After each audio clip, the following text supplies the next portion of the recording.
Chers frères et sœurs, bien-aimés, mesdames et messieurs, recevez mes fraternelles salutations au nom de notre Seigneur Jésus-Christ.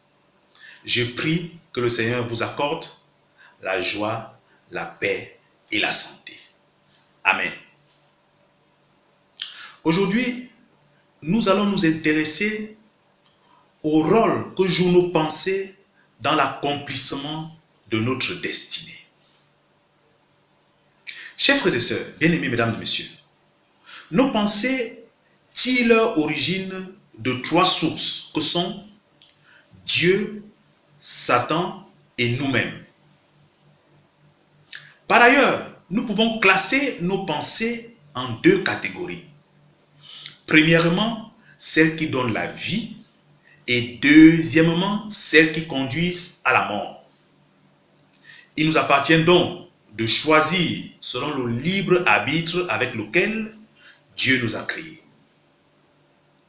La Bible dit dans Deutéronome 30, verset 19, je cite, « J'en prends aujourd'hui à témoin contre vous le ciel et la terre. J'ai mis devant toi la vie et la mort, la bénédiction et la malédiction. Choisis la vie afin que tu vives, toi et ta postérité. » Fin de citation. Dieu a créé Adam et Ève à son image et à sa ressemblance. Et il a conclu que cela était très bon. Cette situation devait durer éternellement, à condition qu'Adam et Ève acceptent les recommandations de leur Créateur. Parce que dans Genèse 2, du verset 16 au verset 17, la Bible dit, je cite, « L'Éternel Dieu donna cet ordre à l'homme. Tu pourras manger de tous les arbres du jardin, mais tu ne mangeras pas de l'arbre de la connaissance du bien et du mal, car le jour où tu en mangeras, tu mourras certainement. » Fin de citation. À cette époque, il n'existait qu'une source de pensée, celle de Dieu. Nous savons qu'Adam et Ève se sont laissés séduire par le mensonge du serpent. Ils ont désobéi à Dieu. Le résultat est que une autre source de pensée s'est imposée à eux. Elle a communiqué la rébellion, la peur, le rejet, la mort, l'auto-accusation. Ils sont devenus comme une boussole désaxée, dont l'aiguille ne s'aligne plus sur le champ magnétique de la Terre. La boussole est devenue inutile. Il en est de même pour nos pensées après notre rupture ou désobéissance avec Dieu. Nous devenons errants comme des brebis sans véritable berger. Mais la bonne nouvelle est que notre Dieu qui nous aime tant ne nous abandonnera jamais dans cette situation. Par sa mort sur la croix et sa résurrection, Jésus est venu nous offrir de nous réconcilier avec Dieu et de changer de royaume. Nous devons juste nettoyer nos pensées en éliminant tout ce qui est du royaume du diable. La Bible dit dans Romains 12, le verset 2, et dans la version du Semeur, la Bible dit ceci, je cite, « Ne vous laissez pas modeler par le monde actuel, mais laissez-vous transformer par le renouvellement de votre pensée, pour pouvoir discerner la volonté de Dieu, ce qui est bon, ce qui lui plaît, ce qui est parfait. » Fin de citation. La mise en application bien-aimée de ce verset nous demande de nager à contre-courant de l'influence du monde. L'homme devient le produit de ses pensées. Notre intelligence devient le reflet de ce que nous pensons.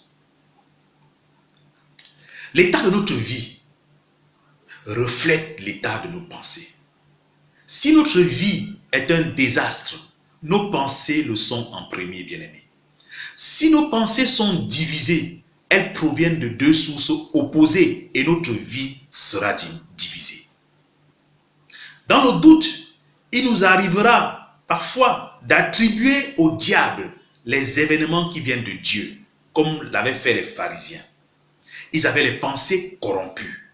Ils n'étaient plus capables de discerner ce qui appartient au royaume des ténèbres ou du royaume de Dieu. Pourtant, il est écrit dans Matthieu 12, du verset 25 au verset 28, je cite, « Comme Jésus connaissait leurs pensées, il leur dit, « Tout royaume divisé contre lui-même est dévasté, et toute ville ou maison divisée contre elle-même ne peut subsister.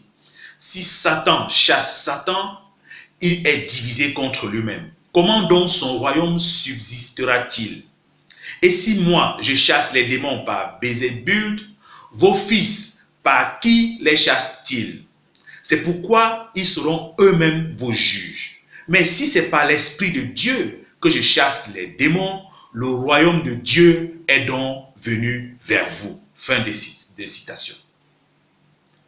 Oui, frère, tout ce qui vit et respire est soumis aux lois de Dieu, aussi bien qu'aux croyants qu'aux non-croyants. C'est la raison pour laquelle la Bible nous demande de renouveler nos pensées selon la parole de Dieu. Oui, mesdames et messieurs, oui, bien-aimés, oui, chers frères et sœurs, tout a commencé par la parole.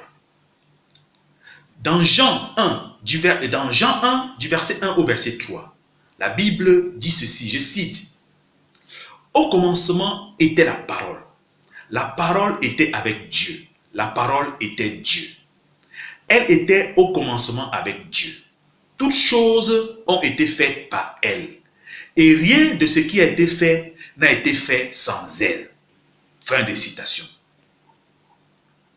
Lors de la création d'homme, avant de parler, Dieu a pensé et sa parole a engendré une action. Comme nous avons été créés à son image et à sa ressemblance, avant de parler, nous devons penser aussi. Et nos paroles doivent engendrer des actions bonnes ou mauvaises. Elles sont toujours le reflet de nos pensées qui les ont précédées. C'est ce qu'on appelle la loi des causes à effet ou la loi des semailles et de la moisson.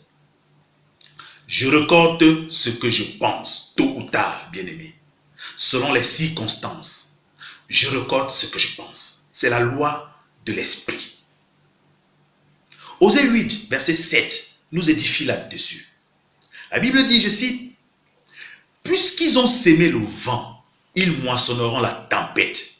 Ils n'auront pas un épi de blé. Ce qui poussera ne donnera point de farine. Et s'ils en avaient, des étrangers la dévoreraient. » Fin de citation. Avec la loi des pensées, chers frères, nos pensées dominantes ou ce que je pense régulièrement déterminent la réalité de chaque jour. C'est pourquoi il est bon de s'arrêter et de faire le bilan de nos pensées. Écoutons les paroles qui sortent de nos bouches et nous saurons ce que nous pensons. Avons-nous des pensées positives, des pensées négatives ou les deux mélangées? Nous devons chercher à le savoir. Dans Marc 4, du verset 26 au verset 27, il est écrit ceci, je cite, « Il en est du royaume de Dieu comme quand un homme jette de la sémence en terre. Qu'il dorme ou qu'il veille, nuit et jour, la semence germe et croît sans qu'il sache comment. » Fin de citation. C'est exactement comme cela qu'opèrent nos pensées, bien-aimées. Elles sont la cause et les événements sont les effets.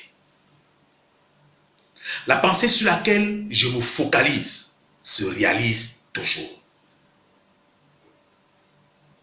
Chers frères et sœurs, notre esprit est comme un aimant, une force d'attraction qui attire à nous tout ce que nous pensons.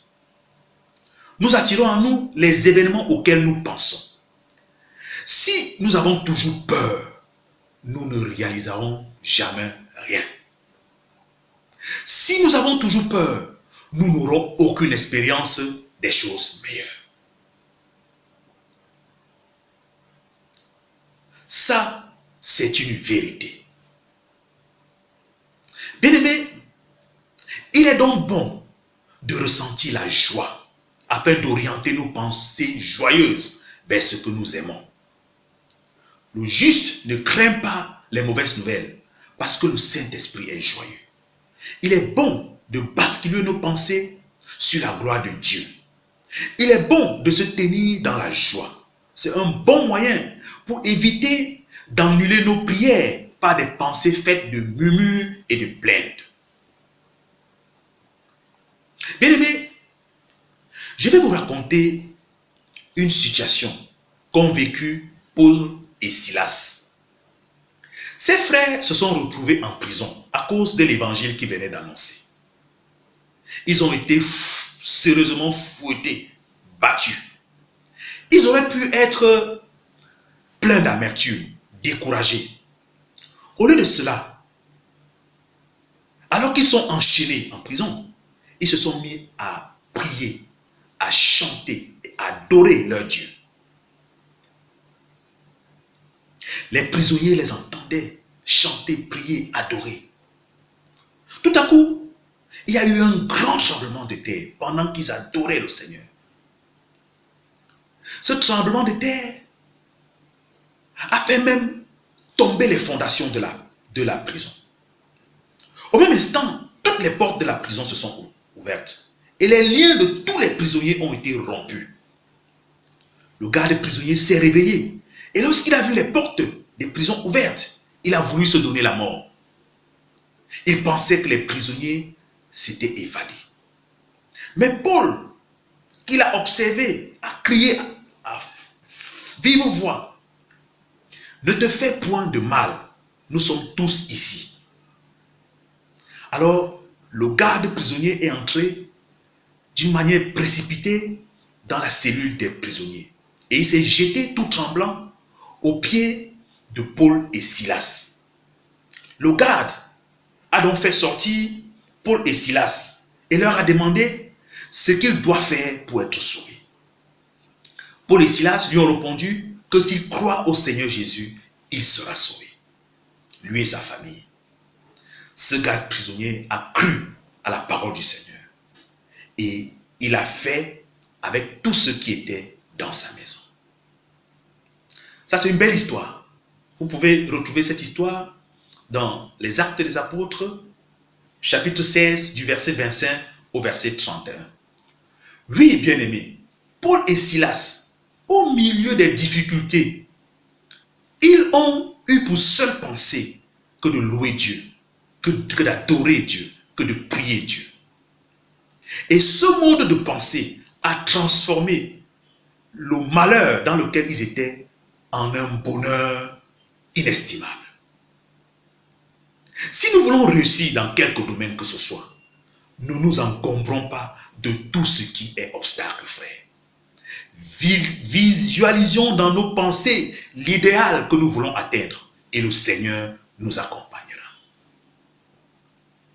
Chers frères et sœurs, bien-aimés, mesdames et messieurs, pour terminer, je vais vous recommander un bon filtre pour évaluer nos pensées et les aligner sur la parole de Dieu. Il s'agit du verset 4 de Philippiens 8 dans la Bible.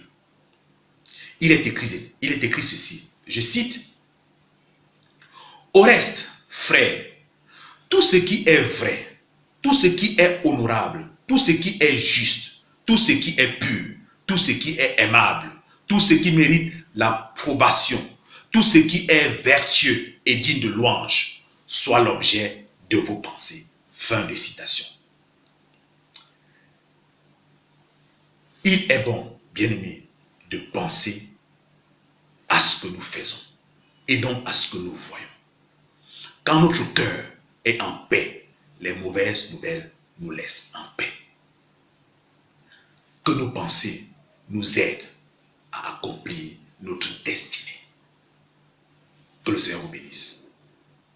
Merci quand tu as marché. Je veux comme